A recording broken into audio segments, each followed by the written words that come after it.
Eternal Winter here. So I wanted to talk about tips for beginner goths, because I know when I was a little goth, I didn't really have a lot of guidance, but I just kind of did whatever I wanted. But when I got a little bit older, I was able to find things to help me on my goth journey.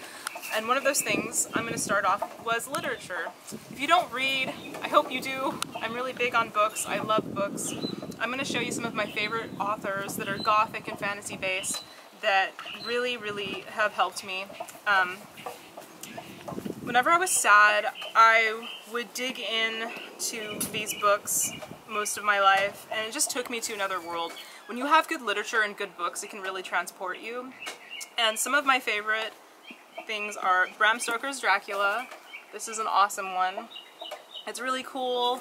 It's very goth, and if you haven't read it, give it a read. And if you can only get through half of it, that's okay too. And there's a good movie out there. There's several movies, well, many movies based on Dracula that you can get kind of immersed in the culture. If you're a little bit of a younger goth, or even if you're older, I'm older and I read this.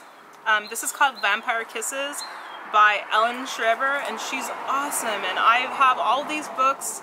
They're a really fun read.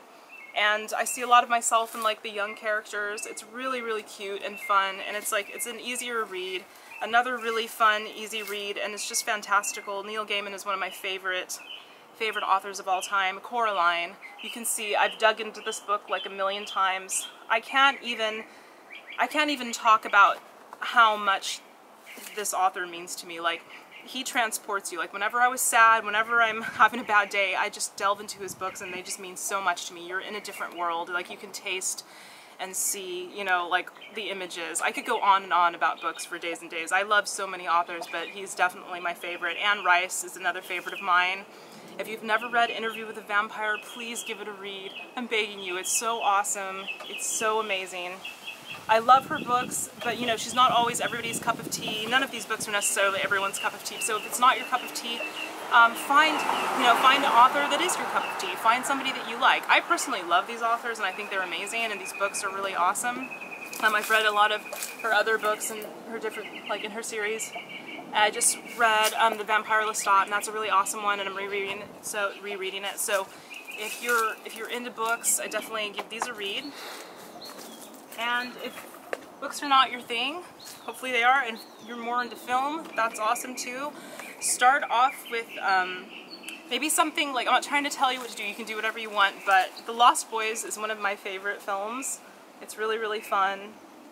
Another favorite film, like my top favorite film, is probably The Crow. Things like The Crow have like a really fun, interesting goth aesthetic to it. I love The Crow. I love the Underworld series, especially the first one. This is a really fun one.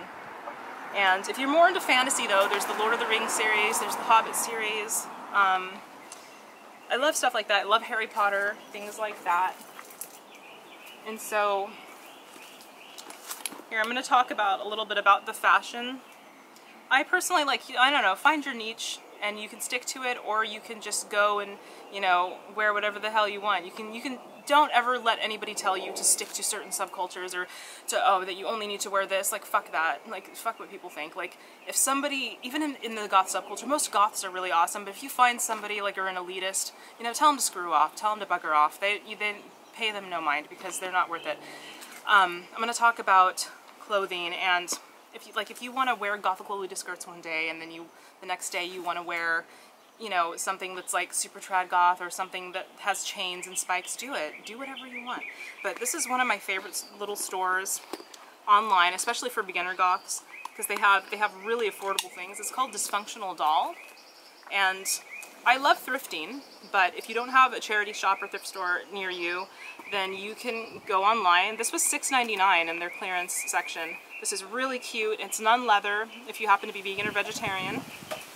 And it's really awesome. So check it out. Dysfunctional Doll. I'll leave some links to some of my favorite stores that I go to. And also, if you shop at Hot Topic, that's rad too. There's not a lot of super goth things at Hot Topic. They used to have more in the 90s, but I'm not going to bash Hot Topic. I like Hot Topic, and don't let anybody, you know, bitch you out for wearing Hot Topic. Who cares? I like Hot Topic a lot, but my favorite store of all time is probably probably the Gothic shop in the UK or Lip Service. I've been to the warehouse. If you've never done a visit to their little warehouse over in LA, you should do one because they always have stuff on sale and they have like sample things. It's so awesome. I came away with so many things last time I went. Some of my favorite things to do is shop at Halloween stores. Halloween stores and pop-up shops during October are really, really awesome, and I get really cool things like this that would retail for like $18. I got this for about $7, I believe. And this is a little more pricey if you're an older goth, or if you're a younger goth. It just has a lot of expendable, awesome cash. This is from, I think it's called Alchemy Gothic, or Gothic Alchemy. Oh, I always mess up the name. It's one of my favorite places to go, but I'll put the link down below. But this is really, really cool alchemy. I like it. You can find stuff, like I've got this screen for almost nothing, like online, on Amazon. And like sometimes I go on Tumblr. They have this one Tumblr page that has a lot of Amazon stuff, so you can find a lot of things on Amazon, on eBay, thrifting. Thrifting, what I usually do, my tips for clothing for thrifting, I just go to the all black section or all red section, you know, because it's color coded usually. It's usually, not always, so you can find some really good stuff. There's a really cool place called Eco Thrift if you're in the US and you're in the Bay, and it's like you can find dresses for $3. It's pretty awesome. If you happen to be overseas, I've found dresses for like £2, £3, £5. It's pretty awesome. My family, some of them are from Europe, so when I shop at a lot of the charity shops in London. I find some really good things. If you're a younger bat or an older bat, who cares? Like, I'm older, and I still collect dolls. I don't care. I don't give a shit what you think. Like, this is really cute. This is from Ever After High, but this is Monster High. They have like Monster High dolls, and they're really cute. They even have like a little series online, and if you like other things, like if you'd rather collect comics, there's like Roman Dirch has this really cool thing called Lenore, and it's really awesome. She's like this cute little comic. There's also little comics like one of my favorite comic series. Let's see, I like Johnny the Homicidal Maniac. I love let's see, I love Squee. I love, and then like by Jonan Vasquez, he does Johnny. And he does this other one that I love, of course, Invader Zim. Invader Zim is awesome. If you want to know more about knowledge and of old school goth culture and even newer stuff, and you want to know like different comics to buy and things like that, this is one of my favorite little books that I bought, and it just has like an overview of all the gothic things, you know, throughout time from the 80s to like now, and I think even earlier, and they have like stuff about art. And so, you know, that you can find things. Have you ever heard of Emily the Strange? If you haven't, it's a really cute little thing. But they like have an overview in this book. It's called The Art of Gothic, Music, Fashion, and Alt Culture by Natasha Scharf.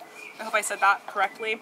This is a really cool book though. Like if you don't know much about the culture, or even if you do and you just want like a little coffee table book, this is really cool. It talks about, let's go through the music section, the band Hymn. It'll talk about a lot of things. Newer stuff like My Chemical Romance. Oh, this is cute. Like I was talking about Emily the Strange. This is really cute. I like getting her hoodies. I'm like really short, so I buy like Junior's hoodies online and stuff like that with little Emily the Strange. This talks a little bit about like, you know, gothic influence in pop culture, of like fashion and things like that. There's sculptures, art, romance. It talks about Gothic Lolita fashion. I'm going to be doing a video about that because I picked up some really cute Gothic Lolita clothing when I was in Europe. In dark Japanese style, things like that. It talks about movies too. Like if you don't like any of the movies that I showed you, it'll show you some of the other fun movies. This is a really fun stage production, and it's also a really good fun musical. It's called Repo, the Genetic Opera. But if you're not into that, you might be into Phantom of the Opera, I don't know.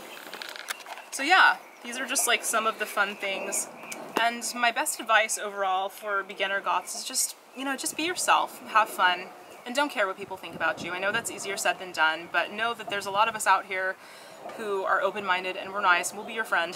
And don't worry, like most people in the subculture are really, really nice, really chill, but once in a while you'll find an elitist and, you know, like I said before, they can bugger off, they can go away.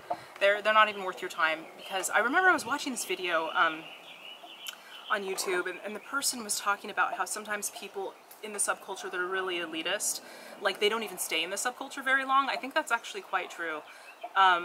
if you find somebody who's just really, you know, like, oh, you have to do this and you have to do that, anybody who says you have to do something, you don't. Like, I know you know that, but, you know, don't worry about labels. Like, you don't have to label yourself. I jokingly call myself goth, but, you know, I don't wear, it's not like I wear it across my fucking shirt. I'm not like, I'm the goth, you know. So, and most people are pretty chill, but yeah, anybody who's that, you know, who's really uptight and in the subculture and really weird, they usually don't either, number one, they don't stay very long, or they're just miserable. They're miserable and have a really low self-esteem, and you don't need somebody like that in your life. So thankfully, I haven't really run into people like that. I've run into like maybe one person like that, and he was a creep, and he was like hitting on me too. He was creepy. So anyway, so I hope that helps you out with your journey. I'm going to be doing another video about beginning like gothic fashion and things like that. I'll talk about demonia and like cool things like boots and fun stuff. These are a little bit pricey, but I'll talk about like alternatives and stuff, and you know, lace and velvet, and how to start your own little goth wardrobe if you don't have one yet. I hope this helps. Thank you so much for watching my video. I ramble a lot. If you like my rambling, subscribe below. Thank you.